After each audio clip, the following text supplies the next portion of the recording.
เจ้าของ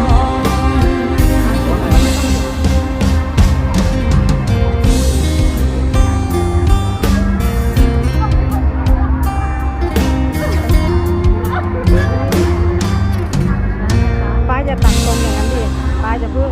เอาเลยบอกเอาเลยเหรอเอาเลยเหรอเอาเลยเหรอ ทำไมล่ะ น้อย ทำไมก็ได้ ป้าน่ะต้องเอา ขีบขึ้นมาเนี่ย เอาให้มัน เข้ามา เอาให้มันดันกับข้างๆ เออ เยอะ ดักดัน งั้นแหละงั้น เอา แหละ หางมันมาด้วย ก็เอาช่วยทุกคนเลย เออ อย่าปล่อยอย่าปล่อย ไม่ต้องตักตรงนะอย่างนั้นแหละ เดี๋ยว ใจเย็นใจเย็น เอียงมาชิดๆอุ้ยได้เยอะกว่าเมื่อกี้ไหมนี่เดี๋ยว เอาเลยเหรอ เออ